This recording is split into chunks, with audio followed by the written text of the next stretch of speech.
तो the great खली अपने इंस्टाग्राम अकाउंट पर वैसे तो बहुत ज़्यादा फनी सा कंटेंट शेयर करते हैं, लेकिन फिलहाल उन्होंने जो वीडियो पोस्ट करी है वो एक अलग लेवल की है।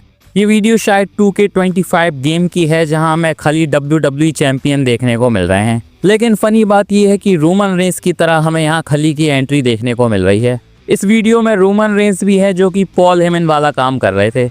जैसे कि पॉल हेमन रोमन रेंस की ट्राइबल चीफ वाली एंट्री पर हरकतें करते थे, बिल्कुल उसी तरह। वैसे इस वीडियो के कमेंट सेक्शन में फैंस का रिएक्शन भी देखने वाला है, जहां कुछ फैंस का कहना है कि भाई WWE से रिक्वेस्ट कर कि तुझे ऐसी ही एंट्री दी जाए। तो थोड़ा फनी सा माहौल बना दिया खली ने अपने इंस्टाग्राम अकाउंट पर इस वीडियो को पोस्ट करके। वैसे याद करो, खली के टाइम पर एक मैनेजर होता था जो कि उनकी टूटी फूटी हिंदी को इंग्लिश में ट्रांसलेट करता था। तो WWE को पॉल हेमन को वो जगह देनी चाहिए थी, तो शायद खली आज रोमन रेंस के लेवल पर होते, पर फिर शायद पॉल हेमन को हिंदी सीखनी पड़ती। और सोचो पॉल हेमन हिंदी बोलते हुए कैसे लगते। तो हेलो गाइस, मैं Gagan and welcome to my YouTube channel wrestling slammer. लेकिन वीडियो में आगे बढ़े उससे पहले प्लीज़ गाइस वीडियो को लाइक और सब्सक्राइब ज़रूर कर देना।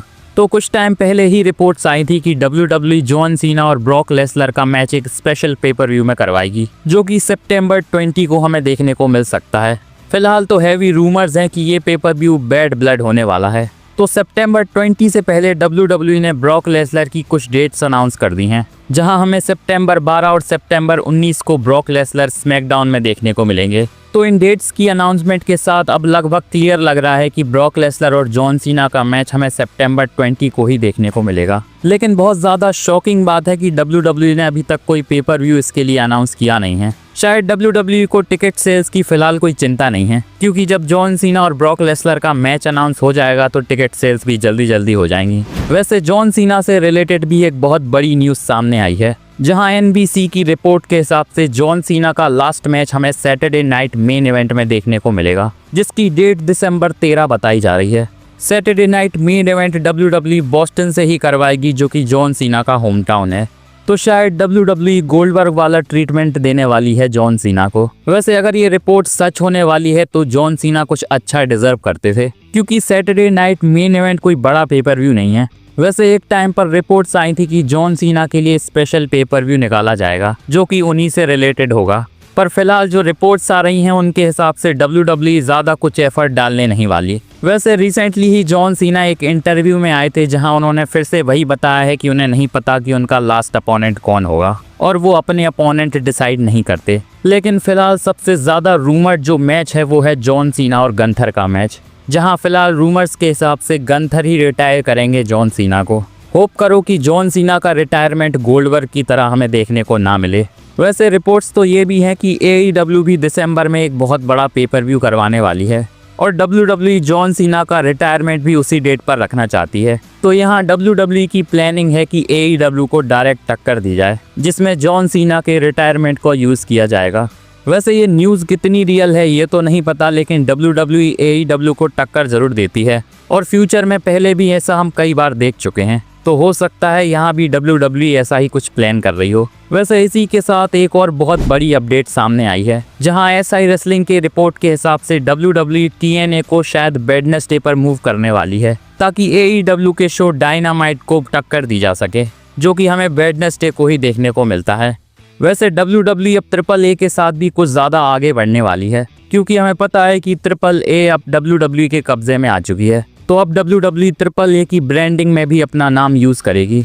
जल्द ही शायद हमें AAA और WWE का मर्ज लोगो भी देखने को मिल सकता है, ताकि WWE की वजह से AAA को भी अच्छी खासी हाइप मिल सके। वैसे AAA की बात कर रहे हैं तो बहुत टाइम पहले रूमर्स आए थे कि ओमोस को WWE AAA में लेकर आ सकती है। तो अब WWE प्लान कर रही है कि अगस्त 16 को ट्रिपल मेनिया में ओमोस को लेकर आया जाए। ट्रिपल मेनिया हमें कल देखने को मिलेगी, तो हो सकता है ओमोस का रिटर्न भी वहां हो जाए। इसी के साथ बहुत ज़्यादा चांसेस हैं कि डोमिनिक मिस्टीरियो के हाथ में AAA की वर्ल्ड चैंपियनशिप लग सकती है। चलिए अब बात करते हैं ऑस्का के बारे में।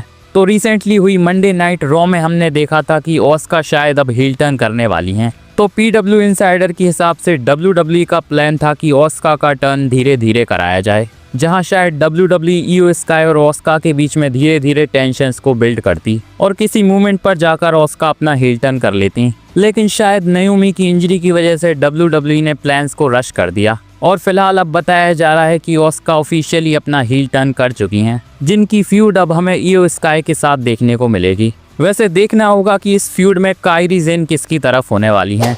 चलिए अब बात करते हैं कैरियन क्रॉस के बारे में। तो जैसा कि हमें पता है कि कैरियन क्रॉस ने अब फाइनली WWE को टाटा बाय बाय कह दिया है, क्योंकि WWE ने जो कॉन्ट्रैक्ट कैरियन क्रॉस को ऑफर किया था वो उन्होंने साइन नहीं किया।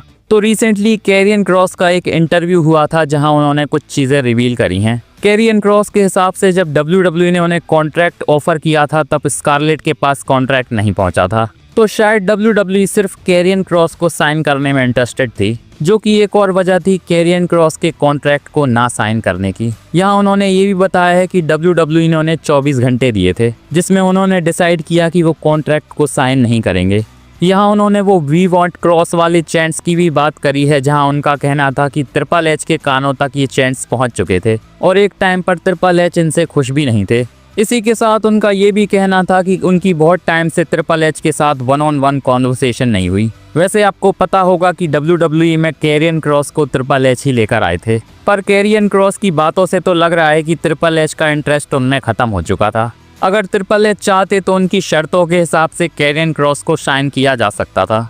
तो हो सकता है कैरियन क्रॉस यहाँ सच बोल रहे हों, पर रिसेंटली कैरियन क्रॉस की हाइप बहुत ज़्यादा बढ़ चुकी थी, तो WWE इसका इस्तेमाल अच्छे से कर सकती थी। वैसे एक टाइम पर लग रहा था कि ये कोई वर्क भी हो सकता है WWE की तरफ से, जहां फैंस को बेवकूफ़ बनाने की कोशिश करी जा रही है, लेकिन देखकर लग रहा है कि ये मैटर कुछ ज़्यादा ही सीरियस हो चुका था। वैसे फ़िलहाल कैरियन क्रॉस रेडी हैं दूसरे प्रमोशंस में जाने के लिए, तो देखते हैं नेक्स्ट हमें कैरियन क्रॉस अब कहाँ देखने को मिलेंगे।